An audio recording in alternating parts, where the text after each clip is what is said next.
मात्र 2 महीना का समय बचा है। आप वही क्वेश्चन पढ़िए जो आपके एग्जाम में आएगा ही आएगा 100% और जो मोस्ट इंपोर्टेंट है।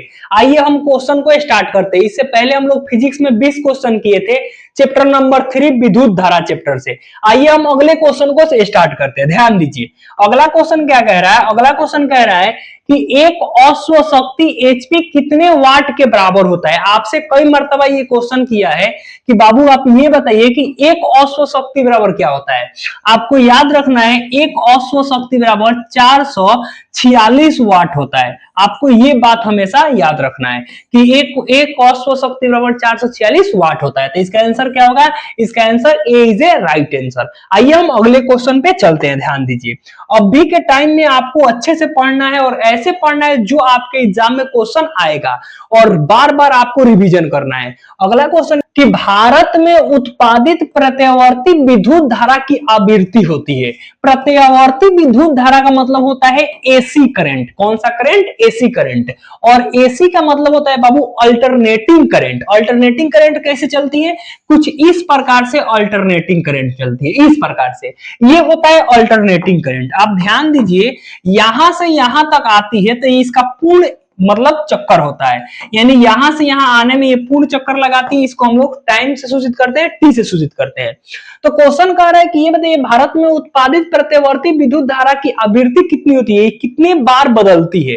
तो याद रखिएगा 1 सेकेंड में ये इसकी बदलने की जो क्षमता होती है, बदलने की इसकी क्षमता होती है वो 50 बार होती है।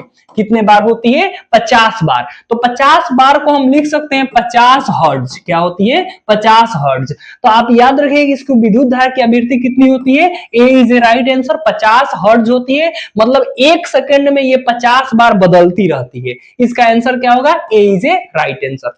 आइए हम अगले क्वेश्चन पे ध्यान देते हैं। ध्यान दीजिए ये सब क्वेश्चन ऐसे चुनिंदा क्वेश्चन है जो आपके एग्जाम में हमेशा पूछा जाता है और पूछा ही जाएगा।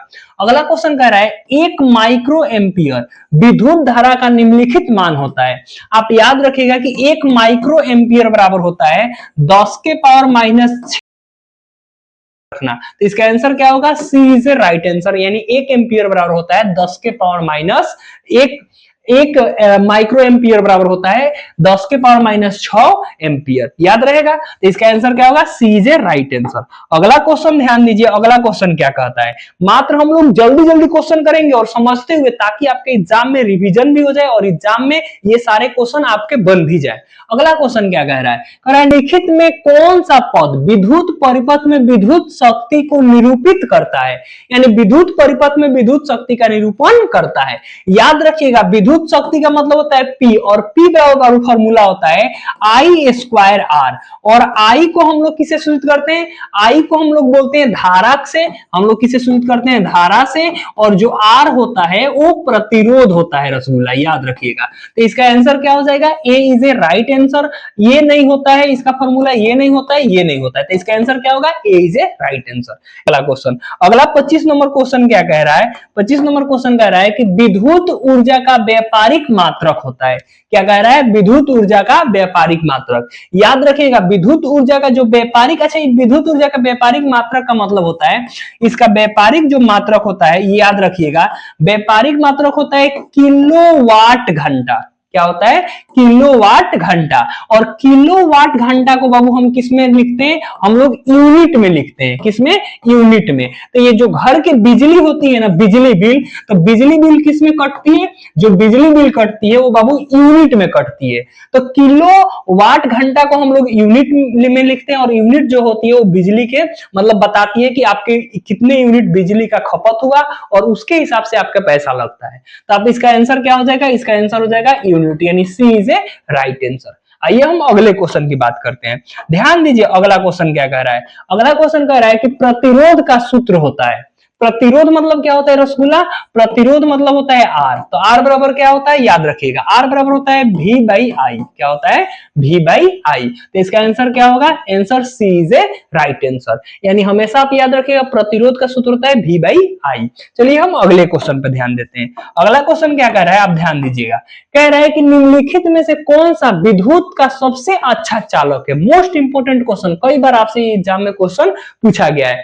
तो याद रखिएगा विद्युत का सबसे सबसे अच्छा चालक दो चीज होता है, एक तो होता है चांदी और सोना भी बहुत अच्छा चालक होता है, लेकिन सबसे अच्छा चालक जो होता है वो चांदी होता है। लेकिन चांदी महंगा पड़ता है, बहुत ज्यादा कॉस्टली होता है, मिलता नहीं है, कम मिलता है, इसीलिए इसका विद्युत में हम लोग उपयोग नहीं करते हैं। अब याद रखिएगा इसका विद्युत का सबसे अच्छा चालक चांदी होता है, तो इसका आंसर क्या होगा, ए इज ए राइट आंसर। अब ऑप्शन नंबर सी देखिएगा, कहता है कि हीटर के जो तार होता है, हीटर का तार किसका बना होता है, तो आप याद रखिएगा हीटर का जो तार होता है वो नाइक्रोम का बना होता है। किसका बना होता है, नाइक्रोम का बना होता है। तो हीटर का तार किसका बना होता है बाबू, राइट, नाइक्रोम का बना होता है। लेकिन इसका आंसर क्या होगा, चांदी, ए इज ए राइट आंसर। आइए हम अगले क्वेश्चन की बात करते हैं। ध्यान दीजिए अगला क्वेश्चन क्या कह रहा है। अगला क्वेश्चन कह रहा है कि विद्युत बल्ब का फिलामेंट निम्न में से किस धातु का बना होता है। आप देखे होंगे विद्युत बल्ब में फिलामेंट होता है, आप देखे होंगे जैसे ये ऐसे इसका फिलामेंट होता है, तो ये जो फिलामेंट होता है ये किस धातु का बना होता है। आप याद रखिएगा इसका फिलामेंट टंगस्टन का बना होता है। किसका बना होता है, टंगस्टन का। तो इसका आंसर क्या होगा, D is a right answer. Nichrome ये हीटर में उपयोग होता है, क्योंकि हीट जो करता है नाइक्रोम का तार गर्म हो जाता है, और ये हम खाना वाना बनाने में, पानी गर्म करने में इसका उपयोग करते हैं, हीटर का उपयोग, पता है। चलिए, तो इसका आंसर क्या होगा, D is a right answer. अगला क्वेश्चन पे ध्यान दीजिए, अगला क्वेश्चन क्या कह रहा है। अगला क्वेश्चन कह रहा है कि एक यूनिट विद्युत ऊर्जा का मान होता है। एक यूनिट बराबर क्या होता है। अभी आपको पता था कि एक यूनिट मतलब क्या होता है, यूनिट मतलब होता है किलोवाट घंटा। क्या होता है, किलोवाट घंटा। तो एक यूनिट ऊर्जा का मान कितना होता है, ये होता है 3.6 गुणे 10 के पावर 6 जूल।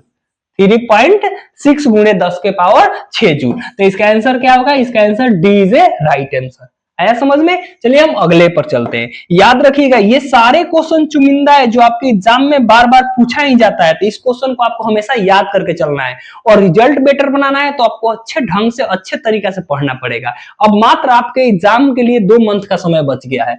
अगला क्वेश्चन कर रहा है किलोवाट घंटा इकाई है। अभी हम बताए थे किलोवाट घंटा, ये किलोवाट घंटा क्या करता है, किलोवाट घंटा ये आपको पता है ये यूनिट में होता है, और जो यूनिट होती है अभी ये जूल, क्या होता है, जूल, यानी ये जूल, और जूल किसका ऐसा ही यूनिट होती है, तो ऊर्जा की। तो इसका आंसर क्या हो जाएगा, ऊर्जा। यानी किलोवाट घंटा इकाई किसकी होती है, ऊर्जा की होती है, क्योंकि किलोवाट घंटा यूनिट में होता है और यूनिट को किस में मापी जाती है, जूल में। तो इसका यह आंसर क्या होगा, ए इज ए राइट आंसर। आया बात समझ में। चलिए हम अगले क्वेश्चन को ध्यान देते हैं। अगला क्वेश्चन ध्यान दीजिए क्या कर रहा है, कह रहा है कि विद्युत बल्ब में कौन सी गैस भरी रहती है। बहुत बढ़िया क्वेश्चन, आपसे एग्जाम में कई बार पूछा गया है कि ये बताइए कि विद्युत बल्ब में कौन सी गैस भरी जाती है। तो जो ये बॉल होता है बाबू, इसमें जो गैस भरी जाती है, ये भरी जाती है आर्गन। कौन सा, आर्गन और नाइट्रोजन, आर्गन और नाइट्रोजन। लेकिन आर्गन और नाइट्रोजन को हम बोलते हैं निष्क्रिय गैस। कौन सी गैस बोलते हैं, निष्क्रिय गैस बोलते हैं, निष्क्रिय गैस बोलते हैं। इसीलिए इसका आंसर क्या होगा, इसका आंसर होगा सी इज ए राइट आंसर। बहुत बच्चा गलत करेगा जो ए पर टिक करके चला आएगा, नहीं, सबसे अधिक मात्रा में आर्गन, उसके बाद थोड़ा बहुत में नाइट्रोजन। तो नाइट्रोजन ऑप्शन है तो बहुत सारे लड़का नाइट्रोजन मारकर चला आएगा, लेकिन इसको बोलते हैं निष्क्रिय गैस। तो आपको आंसर में क्या करना है, निष्क्रिय गैस, यानी सी इज ए राइट आंसर। आया समझ में। चलिए हम अगले क्वेश्चन की बात करते हैं। अगला क्वेश्चन ध्यान दीजिए क्या कह रहा है। अगला क्वेश्चन कह रहा है कि इलेक्ट्रॉन पर आवेश होता है, एक इलेक्ट्रॉन पर, जो इलेक्ट्रॉन पर आवेश होता है वो होता है 1.6 गुणे 10 के पावर -19 कूलम्ब होता है। ये बात आपको याद रखना है। तो इसका आंसर क्या होगा, इसका answer D is a right answer, यानी माइनस में नहीं होना चाहिए, ये माइनस में नहीं होना चाहिए। तो जब भी ये क्वेश्चन आए आप याद रखिए कि माइनस वाला नहीं होगा, प्लस वाला ही आंसर होगा, पता है। चलिए आइए, इसका आंसर क्या होगा, D is a right answer. चलिए हम अगले क्वेश्चन की बात करते हैं। ध्यान दीजिए, चित्र अनुसार एमीटर द्वारा पढ़ी गई धारा का मान ज्ञात करें। ऐसे क्वेश्चन दे रहा है, मात्र 1 से 2 सेकंड में देखिए कैसे करिएगा। ये दोनों को जोड़ दीजिएगा, जितना प्रतिरोध रहेगा उसको जोड़ दीजिएगा। तो 10.5 और प्लस 1.5 को जोड़िएगा तो ये हो जाएगा 12, और इसमें कितना वोल्ट है, 6 वोल्ट। तो 6 को ऊपर रखिएगा, 12 को नीचे कटाइएगा, 6 दूना 12, 1/2, इसको भाग दीजिएगा तो ये 0.5 आ जाएगा। तो इसका आंसर क्या होगा, 0.5, यानी D is a right answer. इतने सेकंड में आप उड़ाइएगा। अब इसको समझिएगा कैसे। आप याद रखिएगा, आप हमेशा एक बात याद रखिएगा कि ये प्रतिरोध होता है R, और ये होता है ये R1 कह सकते हैं, ये R2 कह सकते हैं। तो R दोनों को पहले जोड़ते हैं, प्रतिरोध दोनों को जोड़ेंगे तो ये कितना हो जाएगा, 12 हो जाएगा। और वोल्ट कितना है, V। तो एक फॉर्मूला होता है, आप याद रखिएगा, हमें धारा I बराबर ज्ञात करने का एक फॉर्मूला होता है। सबसे पहले जो वोल्ट दिया रहता है उसको ऊपर रखते हैं, और जो प्रतिरोध R होता है वो नीचे। तो I बराबर क्या होता है, V इंटू R। और इसी फॉर्मूला को हमने सॉल्व करके इसका आंसर निकाल दिया 0.5। तो ये फॉर्मूला होता है, लेकिन आपको डायरेक्ट कैसे करना है, ये दोनों को जोड़ देना है, जितना प्रतिरोध R1 R2 सब 3 जितना दिया रहा है सबको जोड़ देना है, और वोल्ट को ऊपर रखना है, भाग कर देना है, वही मेरा आंसर आएगा। तो इसको हम इस तरीके से क्या करेंगे, उड़ा ले जाएंगे और क्वेश्चन को तुरंत सॉल्व करेंगे। आइए हम अगले क्वेश्चन पे चलते हैं। लास्ट क्वेश्चन है, आप ध्यान दीजिए, ये भी फिगर वाला है लेकिन इसमें भी टाइम नहीं लगेगा। ऐसे क्वेश्चन दिया रहा है मात्र 2 सेकंड। क्वेश्चन कह रहा है कि 1 ओम से 4 ओम बराबर प्रतिरोध चित्र अनुसार जोड़े गए हैं, ए तथा सी के बीच का समतुल्य प्रतिरोध ज्ञात करें। ऐसे क्वेश्चन में मात्र 2 सेकंड कह रहा है कि इसके और इसके बीच की जो है आपको क्या करना है, समतुल्य दूरी क्या करना है, ज्ञात करना है। ये दूरी जो है वो ज्ञात करना है। आप याद रखिएगा, सबसे पहले ये देखिए, ये श्रेणी क्रम में है और ये नीचे वाला भी श्रेणी क्रम में है। पहले दोनों को समांतर क्रम में करेंगे, तो ये दोनों को समांतर क्रम में, श्रेणी क्रम का फॉर्मूला क्या होता है, R1 plus R2 plus R3, यानी Rn तक जितने श्रेणी क्रम में होता है सबको जोड़ लेते हैं। तो ये दोनों को जोड़ेंगे तो कुछ इस तरीका से बन जाएगा, और ये हो जाएगा 2, कितना हो जाएगा, 2 ओम हो जाएगा। और नीचे वाले दोनों को जोड़ेंगे तो कुछ इस तरीका से हो जाएगा, और ये भी कितने हो जाएगा, 2 ओम। अब यहां ध्यान दीजिए, ये श्रेणी क्रम से हम जोड़े तो ये समांतर क्रम में आ गया। किस क्रम में आ गया, समांतर क्रम में। और इसका एक फॉर्मूला होता है R गुणे R, और R1 गुणे R2 भी कह सकते हैं, और R1 प्लस R2। अब ध्यान दीजिए, जो R है वो कितना है, 2 है, तो 2 गुणे 2 और है 2 प्लस 2। तो 2 गुणे 2 कितना होता है, 4 होता है, और 2 गुणे 2 कितना होता है, 4 होता है। कटा गया था, कितना आ गया, 1 आ गया। तो इसका आंसर क्या होगा, इसका answer A is a right answer. ऐसे क्वेश्चन रहे तो ये दोनों को पहले जोड़ देंगे, ये दोनों को जोड़ देंगे, तो दोनों को जोड़ेंगे तो 2 आएगा, और 2 गुणे 2 और 2 प्लस 2, तो कटेगा तो कितना बचेगा, 1 बचेगा। ऐसे क्वेश्चन हम करेंगे। तो इसका आंसर क्या होगा, इसका answer A is a right answer. तो हम लोग लगभग फिजिक्स में चैप्टर 3 को अच्छे तरह से सारे इंपोर्टेंट क्वेश्चन किए, 34 क्वेश्चन, जो आपके लिए बेहद ही जरूरी था। आप लोग और इस वीडियो को पिछले वाले क्लास को नहीं देखे हैं तो आप लोग जरूर जाकर देखिएगा, और आप एग्जाम में जाकर टिक टिक करके आइएगा। ये क्लास अच्छा लगा होगा तो लाइक और कमेंट जरूर करें, और इस वीडियो को ज्यादा से ज्यादा शेयर करें ताकि आपके फ्रेंड्स सब भी देख सके। चलिए फिर मिलते हैं अगले चैप्टर में। Thank you.